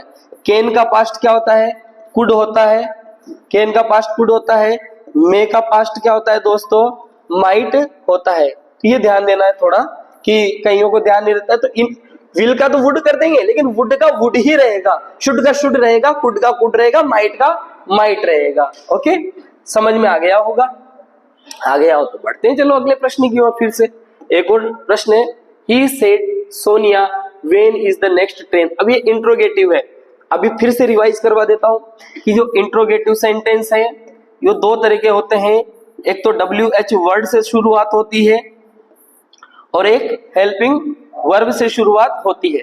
और WH वर्ड से शुरुआत होती है यानी कि व्हेन, ये सोनिया तो बाहर का है, लेकिन वाक्य की सुंदरता को बढ़ाने के लिए ऐसे लिख देते हैं। अगर आसान बनाऊं तो आपके लिए ही सेड टू सोनिया, और फिर उसके बाद में क्या करना अंदर वाला ले लो, तो व्हेन WH वर्ड वाला। और यदि हेल्पिंग वर्ब से शुरू हो तो कंजंक्शन क्या बनेगा इफ, और WH वर्ड से शुरू हो रहा है तो यही हमारा किसका काम करेगा कंजंक्शन का काम करेगा। तो सेड का, और एक और बताया था मैंने सेड का अगर इंट्रोगेटिव है तो क्या बन जाएगा आस्क्ड बन जाएगा। तो जिसमें आस्क्ड है आस्किंग है, इसका मतलब ये हमारा आंसर नहीं है, टोल्ड है ये भी हमारा आंसर नहीं है, इसमें ही आस्क्ड सोनिया है, इसमें ही आस्क्ड सोनिया, मतलब दोनों में से एक हमारा आंसर है। इसमें कंजंक्शन वेन है, इसमें भी कंजंक्शन वेन है। एक और चीज ध्यान देना कि जो इंट्रोगेटिव सेंटेंस रहता है, इंट्रोगेटिव सेंटेंस जब इनडायरेक्ट बनाएंगे तो असर्टिव अर्थात साधारण वाक्य में बदल जाएगा, साधारण वाक्य में बदल जाएगा। जैसे कि जिस बच्चे को याद नहीं है कि सब WH वर्ड वाला plus helping verb plus subject फिर मेन वर्ब, और ये हो गया इंट्रोगेटिव वाक्य का स्ट्रक्चर। देखो ये WH word when, helping verb is, subject the next train आ रहा है। तो जब इसको बदलेंगे हम इनडायरेक्ट में तो WH वर्ड जो रहेगा वो तो हमारा कंजंक्शन बन जाएगा, और लेकिन ये सब्जेक्ट पहले आ जाएगा और उसके बाद में हमारी हेल्पिंग वर्ब आएगी, ये ध्यान रख लेना। तो WH वर्ड इसमें भी आ रहा है व्हेन और इसमें भी आ रहा है, लेकिन इसमें helping verb as it is दे दी, इज को बदल के वाज, तो ये हमारा आंसर करेक्ट नहीं है, क्योंकि व्हेन के बाद क्या होगा सब्जेक्ट आएगा फिर हेल्पिंग वर्ब आएगी, तो ये हमारा आंसर इसका करेक्ट हो गया। बहुत आसान है दोस्तों, कर सकते हो, कर लोगे। अगला प्रश्न देखें, देख बड़ा आसान है अगला, क्योंकि ये टॉपिक का रिवीजन हो रहा है प्रश्नों के साथ में। शी सेड दैट, अब क्या है, इनडायरेक्ट है, जिसको हम डायरेक्ट में बदलेंगे। Honesty is the best policy. एक चीज और बता दूं, क्योंकि डायरेक्ट से इनडायरेक्ट, ये तो इनडायरेक्ट में दे रखा है तो बच्चे को कोई कंफ्यूजन नहीं होगा, लेकिन यदि यही प्रश्न डायरेक्ट में होता, अभी देखेंगे, तो जो प्रोवर्ब्स होती हैं, प्रोवर्ब्स या कोई स्टेटमेंट होते हैं या कोई साइंटिफिक फैक्ट होते हैं, साइंटिफिक फैक्ट्स, मैथमेटिकल फैक्ट्स, है ना, तो इनके टेंस जब डायरेक्ट से इनडायरेक्ट में बनाते हैं तो नहीं बदलते हैं। नो चेंज, टेंस में कोई चेंज नहीं करना है, तो बस आगे आगे का चेंज करना है ना। तो शी सेड दैट, तो दैट हटाएंगे केवल इसमें से। She said coma inverted coma honesty is का इज आएगा, या वो जा रहा है तो ये आंसर नहीं होगा। इज आ गया, इज द बेस्ट पॉलिसी। ये दैट आ रहा है, ये भी नहीं होगा। कंजंक्शन, ये सेज क्यों आया, सेड है तो सेड ही रहेगा। इसका मतलब हमारा आंसर क्या हो गया, क्योंकि टेंस नहीं बदलेगा, बाहर वाले का कोई चेंज नहीं करना है। बाहर वाला प्रेजेंट में है, या सेज है तो यहाँ टेल्स कर सकते थे, या सेज ही लिखते, या सेड है तो या सेड ही लिखना पड़ेगा, इसमें कोई परिवर्तन नहीं करना है। तो हमारा आंसर क्या हो गया, सेकंड वाला। ओके, अगला और प्रश्न देखते हैं हम। ये जो प्रश्न है हमारा, following sentence from the given option. Okay, correct negative, यानी कि पॉजिटिव वाक्य को नेगेटिव में बदलना है। शी इज गोइंग आउट, वह बाहर जा रही है। प्रश्न आया हुआ है एग्जाम में, टैक्स असिस्टेंट एग्जाम 2018 में ना। तो she is not going out, she hasn't, देखो इज है तो हैज का कोई रोल नहीं होना चाहिए। ओके, ये डज का भी कोई रोल नहीं होना चाहिए, और ये डज का कोई रोल। तो देखो मैंने कुछ भी नहीं किया, प्रश्न को देखा आपने कि इसमें इज है तो यहाँ इज आना ही चाहिए था। तीनों ऑप्शंस में इज कहीं नहीं है, इसका मतलब ये आपने काट दिया। वैसे ध्यान देना, जब पॉजिटिव है, पॉजिटिव को नेगेटिव बनाना है, तो ये हेल्पिंग वर्ब है और ये मेन वर्ब है, तो इन दोनों के बीच में क्या बिठा देना है हमें, नोट। तो इज था तो ये इज, और उसके बाद नोट, और ये इजी है। जब हम टेंस पढ़ते हैं तो टेंस में आपकी क्लास जो 4th ग्रेड के हिसाब से पढ़ाई गई, तो उस क्लास में हमने इसको बेसिक चीज ऐसे ही बताया है। बड़ी क्लासेस में नहीं बताते हम स्ट्रक्चर बनाना, लेकिन आपको बताया, आप कर सकते हो ना। तो इजी है ये प्रश्न। और देखिए, नेगेटिव टू असर्टिव, अब हमें क्या करना है, नेगेटिव प्रश्न है हमारा, डिड नॉट लीव, इसको असर्टिव में बदलना है। तो डिड नॉट लीव, ध्यान देना, डिड नॉट लीव, तो इसको अगर हम असर्टिव में बदलेंगे तो सेकंड फॉर्म बन जाएगा, सब कुछ हट करके, लीव्ड। डज नॉट, डिड की बात हो रही है तो डज तो आना ही नहीं चाहिए। लीव्स प्रेजेंट इंडेफिनिट, अगर डिड है मतलब पास्ट टेंस, पास्ट इंडेफिनिट, ये भी नहीं आएगा। ये दोनों तो ऐसे कट गए। इट हैज बीन, ये हैज बीन कहां से आ गया भैया, तो ही lived in India for a few years. तो हमारा आंसर क्या करेक्ट होगा। देखो आंसर करना बहुत इजी है ना, बस ऑप्शंस को काटना आपको सीखना है। फिर अगला प्रश्न देखते हैं। एवरीवन नोज हिम, पॉजिटिव है, इसको इंटेरोगेटिव में बदलना है, अर्थात प्रश्नवाचक में बदलना है। प्रश्नवाचक क्या होगा, स्ट्रक्चर हमेशा ध्यान रखना। प्रश्नवाचक में सबसे पहले WH वर्ड आता है, फिर हेल्पिंग वर्ब आती है, WH वर्ड के बाद हेल्पिंग वर्ब, फिर उसके बाद सब्जेक्ट आता है, फिर मेन वर्ब आती है। ये स्ट्रक्चर ध्यान रखना, और फिर इंट्रोडक्शन आता है ये। अब देखो WH वर्ड नहीं आ रहा है, अगर नहीं है WH वर्ड कोई दिक्कत नहीं है, हेल्पिंग वर्ब तो होगी। तो ये नोज किसका है, प्रेजेंट इंडेफिनिट, और प्रेजेंट इंडेफिनिट की हेल्पिंग वर्ब क्या होती है, डू या डज। तो पहले तो ये देखिए जिसमें डू या डज होए, ये इज आंसर ही नहीं होगा। नोज ये कहां से आ गया, डू डज कहीं है ही नहीं, ये आंसर ही नहीं होगा। और डज नॉट ये होता ही नहीं, इसके बीच में सब्जेक्ट होना चाहिए था। देखो हेल्पिंग वर्ब के बाद हमेशा सब्जेक्ट आएगा। डज एवरीवन नो हिम, ये हमारा आंसर हो गया। तो बेसिक्स हैं, स्ट्रक्चर्स के माध्यम से हम आंसर को क्लिक कर सकते हैं। अगला एक और प्रश्न है, आर्टिकल से रिलेटेड। आर्टिकल का टॉपिक बड़े ही डिटेल से, बहुत ही शानदार तरीके से पढ़ाया था आपको मैंने, है ना। कंपैरेटिव जो डिग्री होती है ये कोई पढ़ाते नहीं है, मैंने कितने नोट्स देख चुका हूं, और मैंने जितनी भी बार पढ़ाया होगा कि जो डिग्रियां होती है पॉजिटिव डिग्री है ना, positive degree, comparative and superlative. तो इन सुपरलेटिव के पहले ही द का प्रयोग किया जाता है ओनली। लेकिन मैंने जो कंपेरेटिव डिग्री पढ़ाई थी उसमें दो चीजें अपवाद के रूप में पढ़ाई थी कि दो चीजें ऐसी होती है जहां पर द का प्रयोग हम करते हैं। एक तो क्या है कि जब दो में से एक को अच्छा बताया हो, Rajesh is better of the two, दो जो लड़के हैं उन दो लड़कों में से राजेश बेटर है, दो में से। जैसे मैंने कहा कौन सी, विच इज बेटर, चलो इसको ऐसे समझते हैं, Fetter of the two women, दो औरतें आपने देखी है और इन दोनों औरतों में से कौन सी ज्यादा मोटी है, फैट है, फैट मतलब फैट बढ़ी हुई है। तो ध्यान देना फैट, तो इस स्थिति में हमेशा द का प्रयोग करना है। तो यहां ध्यान देना जब दो में से एक का चूज करने की बात है तो द का प्रयोग करना है। एक और होता है जैसे the more you earn, the more you will be rich, ये भी कंपेरेटिव डिग्री का सेंटेंस है। मोर का मच या मेनी का मोर और सुपरलेटिव होता है मोस्ट। ध्यान देना मच मोर पॉजिटिव है, मोर कंपेरेटिव है और मोस्ट सुपरलेटिव है। तो ये भी कंपेरेटिव डिग्री, लेकिन इन दोनों कंपेरेटिव डिग्री के साथ मैंने द का प्रयोग किया है। तो ये दोनों तरीके का पैटर्न याद रखना है आपको। एक तो इस वाले पैटर्न में द आता है और एक इसमें, बाकी कहीं भी कंपेरेटिव डिग्री में द नहीं आता है। ओके, उसके बाद में अगला प्रश्न अगर हम देखें, I don't have money, negative.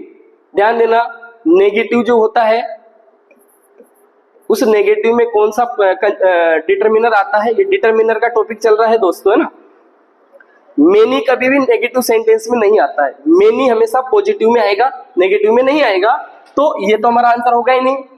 A few और अ लिटिल ये हमारे आंसर नहीं होंगे, सिंपल सा है मच।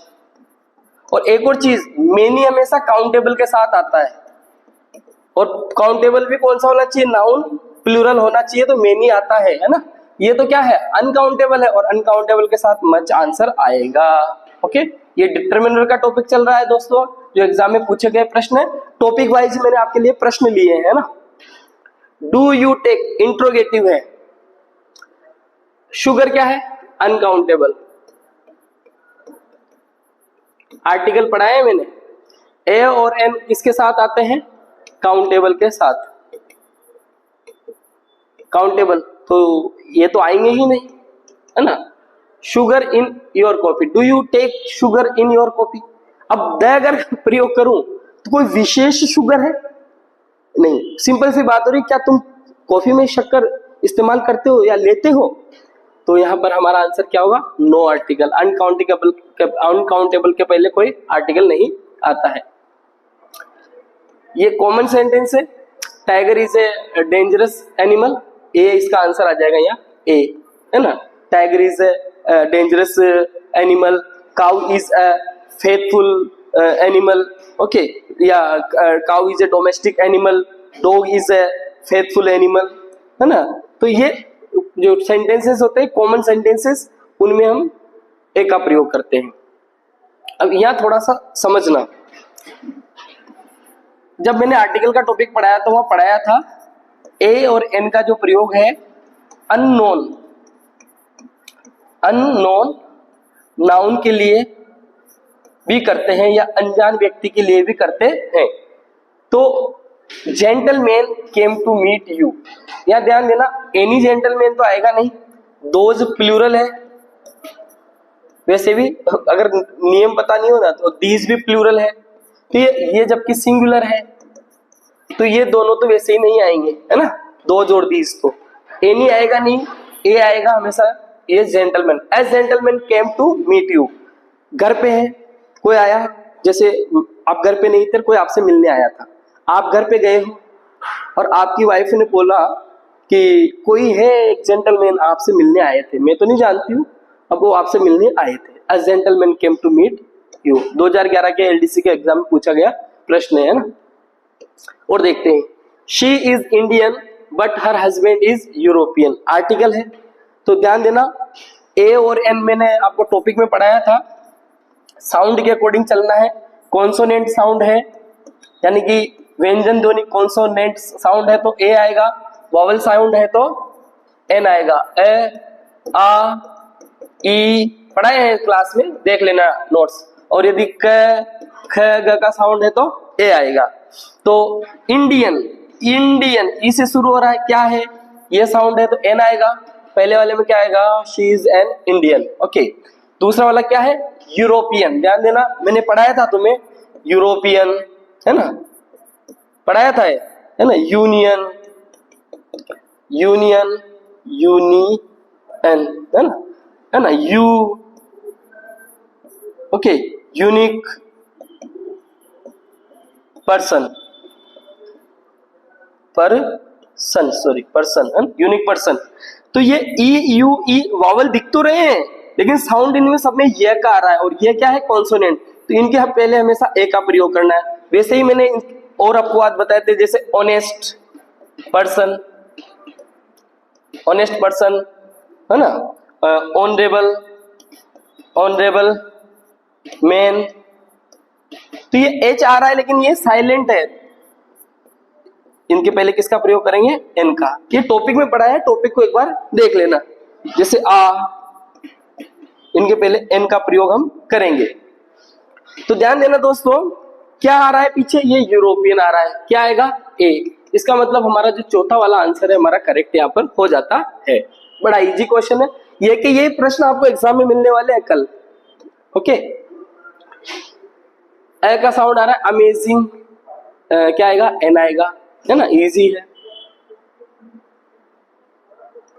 ये भी पढ़ाया हुआ है, जब किसी एक सामान्य व्यक्ति की किसी दूसरे विशेष व्यक्ति से तुलना की जाती है, वैसे तो प्रॉपर नाउन यानी कि किसी भी व्यक्ति के नाम के पहले किसी भी आर्टिकल का प्रयोग नहीं करते। फिर कहता हूं, किसी भी व्यक्ति के नाम के पहले कोई आर्टिकल का प्रयोग नहीं करते हैं, लेकिन एक सामान्य व्यक्ति की किसी दूसरे विशेष व्यक्ति से तुलना की जाती है, तो उस सामान्य व्यक्ति के नाम के पहले या सामान्य स्थान के नाम के पहले तो कोई आर्टिकल नहीं आएगा, लेकिन उस विशेष स्थान या विशेष व्यक्ति जिससे तुलना की जा रही है उसके नाम के पहले द का प्रयोग किया जाएगा। कालिदास इज, ये इज यहाँ आएगा, Kalidas is dot dot dot बाद में आएगा ना, ये ध्यान रखना, थोड़ा मिस्टेक है। कालिदास इज, तो ये तो सामान्य है, कालिदास की तुलना की जा रही है किससे, शेक्सपियर से। Kalidas is the Shakespeare of India, यहाँ द इसका आंसर होगा। ऐसे और भी सेंटेंस में बोल सकता हूं, जैसे Jaipur is the Paris of India, Jaipur is the Paris of India. तो जयपुर सामान्य है, उसकी तुलना की है पेरिस से, पेरिस के पहले द आ गया। Kota, Kota is the Nalanda of Rajasthan, Kota is the Nalanda of Rajasthan. Okay, मैंने कहा Newton, sorry CV Raman is the Newton of India, CV Raman एक सामान्य व्यक्ति, इसकी तुलना की गई न्यूटन, न्यूटन के पहले द आ गया। Okay, you can easily understand the topic. Okay, these kinds of questions have been asked many times or again it will be asked. Okay, अगला क्वेश्चन है, it has been raining morning। तो इसमें आपको क्या पढ़ना है, कंजंक्शन पढ़ना है, सॉरी प्रेपोजिशन पढ़ना है, कंजंक्शन पढ़ना है। ये क्या है, प्रेजेंट परफेक्ट कंटिन्यूअस का वाक्य है। कौन सा टेंस है, प्रेजेंट परफेक्ट कंटिन्यूअस का। और प्रेजेंट परफेक्ट कंटिन्यूअस हो, चाहे पास्ट परफेक्ट कंटिन्यूअस हो, चाहे फ्यूचर परफेक्ट कंटिन्यूअस हो, या तो सिंस आएगा या फोर आएगा, उसके साथ में टाइम आएगा। पढ़ा चुका हूं, कितनी बार पढ़ा चुका हूं। तो फ्रॉम तो यहाँ आने वाला नहीं है, टू यहाँ आने वाला नहीं है, तो सिंस आएगा या फोर आएगा। सिंस किसके साथ आता है, निश्चित समय के साथ आता है, निश्चित समय के साथ आता है, जबकि फोर किसके साथ आता है, अनिश्चित समय के साथ आता है। तो ध्यान देना, मॉर्निंग, इवनिंग, आफ्टरनून या किसी कोई प्रॉपर डेट जैसे 15 अगस्त, जैसे कोई प्रॉपर दिन जैसे संडे, तो ये निश्चित दिन में आते हैं। Since Sunday, since morning, since 15 अगस्त, ओके, सिंस 2010। तो ऐसे अगर निश्चित समय हो तो सिंस आएगा, और जो अनिश्चित समय होता है जैसे 2 दिनों से, 5 महीनों से, 50 दिनों से, 5 सालों से, तो फिर फोर आता है। मॉर्निंग आ रहा है, आंसर हमारा क्या राइट रहेगा, सिंस राइट रहेगा। ओके, ये ज्यादा बताने की बात नहीं, बच्चों वाले क्वेश्चन से।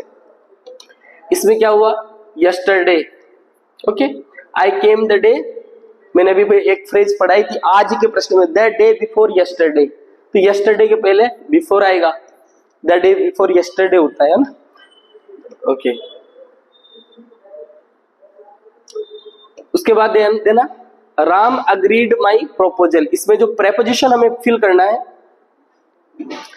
ये कंफ्यूज करने वाली एक वर्ब होती है भैया अग्री, थोड़ा समझ लेना।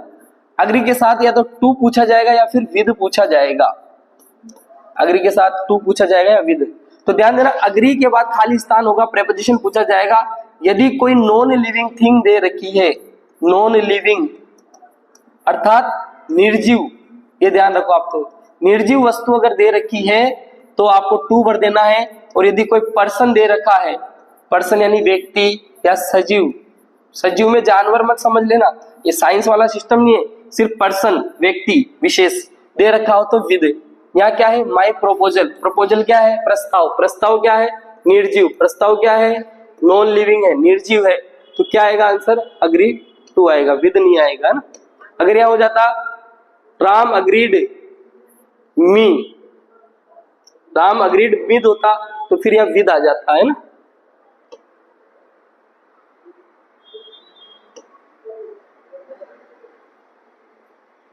अब ट्रांसलेशन से रिलेटेड क्वेश्चन आ गए हैं, हिंदी को इंग्लिश में।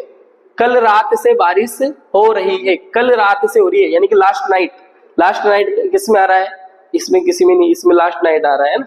उसके बाद बारिश हो रही है, रहा है, रही है किसमें है, कंटिन्यूअस टेंस, कौन सा कंटिन्यूअस है, प्रेजेंट, यानी कि कौन सी वर्ब होगी, इजेएमआर प्लस वर्ब की फर्स्ट फॉर्म के साथ आईएनजी है ना।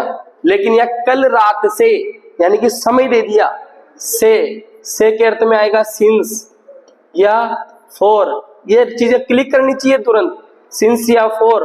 और कल रात यानी कि टाइम दे दिया तो सिंस या फॉर के साथ में क्या रहेगा, लास्ट नाइट। ध्यान देना, बारिश को इंग्लिश में क्या बोलते हैं, रेन, लेकिन यहाँ बारिश वर्ब के रूप में आ रही है तो रेनिंग, तो इट हमारा सब्जेक्ट बन जाएगा, इट, तो ये दोनों तो है ही नहीं राइट। ओके, हो रही है कंटिन्यूअस, तो ध्यान देना, रहा है, रही है अगर देखते हैं तो प्रेजेंट कंटिन्यूअस है, लेकिन कल रात से अर्थात since plus for plus time है तो प्रेजेंट कंटिन्यूअस नहीं होकर के इस वाक्य में क्या रहेगा, प्रेजेंट परफेक्ट कंटिन्यूअस, जिसमें क्या हो जाता है, हैज या have plus been plus verb की फर्स्ट फॉर्म के साथ आईएनजी। ओके, तो ध्यान दे लो, ये हैज बीन रेनिंग आ जाएगा सिंस लास्ट नाइट, ये हमारा आंसर हो गया। ओके, चलो अगला प्रश्न देखते हैं, इफ यू डिसाइड। अब ये इफ वाला सेंटेंस में आपको थोड़ा सा डिटेल में बताना चाहूंगा क्योंकि ये वर्ब के पॉइंट ऑफ व्यू से भी इंपॉर्टेंट है। यदि कोई इफ कंजंक्शन से जुड़े हुए हो तो यदि इधर वर्ब की फर्स्ट फॉर्म या फर्स्ट फॉर्म के साथ एस या ईएस वाला वर्ब हो तो कोमा लग करके इधर विल, शेल प्लस वर्ब की फर्स्ट फॉर्म आएगी, या कैन भी हो सकता है या मे भी हो सकता है। एक तो ये पैटर्न ध्यान रख लेना ना। एक इफ के साथ एक ये वाला पैटर्न भी आता है, इधर वर्ब की सेकंड फॉर्म है तो इधर क्या होगा, would, could, should, might plus verb की फर्स्ट फॉर्म है ना।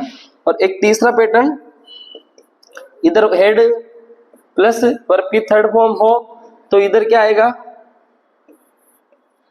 Would plus have plus third form, या वुड के साथ कुड भी हो सकता है, शुड भी हो सकता है। तो एक तो ये पैटर्न ध्यान रखना है ना। तो ये मैंने पढ़ाया नहीं, लेकिन सॉरी क्लासेस में तो पढ़ाया है, लेकिन आज यहाँ डिटेल से नहीं, लेकिन यहाँ आई बात तो मैंने समझा दिया, पैटर्न याद रखना है। तो इफ यू डिसाइड, यदि तुम निश्चय करते हो, यदि तुम निश्चय कर लो, यदि तुम निश्चय कर लो तो आप इसे कर सकते हो, तो तुम यह कर सकते हो है, ऐसा है क्या कुछ, यदि तुम निश्चय कर सकते हो, सकते कैसे आ गया यहाँ, या कोई केन थोड़ी है, केन नहीं है, निश्चय है। यदि ये निश्चय है, निश्चय है नहीं है, यदि निश्चय किया तो नहीं, ये हमारा आंसर है। यदि तुम निश्चय कर लो तो तुम ये कर सकते हो। ओके, ये हिंदी है। उसके बाद में एक और प्रश्न है जिसको इंग्लिश में ट्रांसलेट करना है। ईश्वर सर्वशक्तिमान है, बहुत इजी है। ओमनीपोटेंट, सर्वशक्तिमान, God is omnipotent. Okay, omnipotent, okay right. Omni presence सर्व विद्यमान होता है, कंफ्यूज मत होना। उसके अलावा डेपुटेशन, डेपुटेशन के लिए हिंदी वर्ड होता है प्रतिनियुक्ति। डेपुटेशन इंग्लिश वर्ड है, इसका हिंदी वर्ड होता है प्रतिनियुक्ति। नियुक्ति के लिए ज्वाइनिंग शब्द इस्तेमाल होता है, ज्वाइनिंग, ज्वाइनिंग है ना, ज्वाइनिंग शब्द होता है। उसके बाद में अगला प्रश्न है अपरिहार्य। अपरिहार्य, इसके लिए हम यहाँ पर जो वर्ड इस्तेमाल होता है अनअवॉइडेबल। नेसेसिटी का मतलब आवश्यक होता है, अर्जेंट मतलब भी आवश्यक होता है, जस्टिफाइड मतलब जिसको हम जस्टिफाई करते हैं ना कि इसको जस्टिफाइड कर लिया गया है, मतलब वैध है ना। तो अनअवॉइडेबल यहाँ पर अपरिहार्य के लिए इंग्लिश वर्ड यूज होगा। ग्रांट, ग्रांट जो यूज किया जाएगा, पहले इससे पहले जो प्रश्न निकल गया उसको देख लेते हैं। ग्रांट, ग्रांट जो प्रश्न इसके लिए अनुदान के लिए यूज किया जाता है। ओके दोस्तों, ये ध्यान रख लेना। इजी प्रश्न है, कर सकते हैं, आए हुए प्रश्न है सब, है ना। इष्टबन, इष्टबन का मतलब होता है जिद्दी, जिद्दी है ना, जिद्दी। मोडेस्ट मतलब विनम्र होता है, वेरिएबल अलग है, ब्लंट, ब्लंट तीखा, तीक्ष्ण। ऑब्स्टिनेट जो अडिग रहता है, किसी चीज के ऊपर अड़ जाता है ना, अडिग, उसको बोलते हैं ऑब्स्टिनेट, है ना। तो इसका आंसर क्या हो जाएगा, क्योंकि सिनोनिम पूछ रहा है ये भी बता दूं, मैंने ये चीज नहीं बताई, कई बच्चे को कंफ्यूजन रहता है सिनोनिम। तो सिनोनिम का मतलब होता है पर्यायवाची, जो हिंदी में पर्यायवाची। और एंटोनिम, एंटोनिम जो होता है इसका मीनिंग होता है विलोम शब्द। तो ये ध्यान रख लेना, जहां सिनोनिम है तो पर्यायवाची पूछ रहा है, उसी के सेम अर्थ वाला पूछ रहा है। अगला प्रश्न परमानेंट। परमानेंट के लिए वही सिनोनिम की बात चल रही है। तो परमानेंट मतलब जो स्थायी है वो ड्यूरेबल, इसका आंसर है ना। लॉन्ग शॉर्ट अलग है। डिबोनायर, ये नया वर्ड है डिबोनायर। इसका मतलब होता है खुश मिजाज व्यक्ति, खुश मिजाज या आत्मविश्वासी, सेल्फ कॉन्फिडेंस वाला व्यक्ति, आत्मविश्वासी जो व्यक्ति होता है, इसके लिए डिबोनायर वर्ड यूज करते हैं। बामी नहीं है, स्टीमी भाप वाला, ऑकवर्ड भद्दा नहीं। इसका आंसर स्पोर्टिव है, ध्यान रखना। जो स्पोर्ट खेलता है ना वो कैसा रहता है, हमेशा खुश रहता है, आत्मविश्वासी रहता है, ऐसे याद रख लेना। स्पोर्टिव, डिबोनायर दोनों एक दूसरे के पर्याय हैं, है ना। एक प्रश्न जो हमारे पूछा गया है, किलिंग और मर्डर फॉर पॉलिटिकल, अच्छा वन वर्ड, पॉलिटिकल रीजंस अर्थात राजनीतिक हत्या जिसे कर, मतलब किसी हमारी निजी दुश्मनी निकालनी है और राजनीतिक हत्या जो की गई है, तो उसके लिए एक सिंगल वर्ड जिसे वन वर्ड सब्स्टिट्यूशन बोलते हैं, कौन सा होगा। तो सुसाइड, इसकी स्पेलिंग गलत है, सुसाइड ये ऐसा होता है, इसका मतलब होता है आत्महत्या।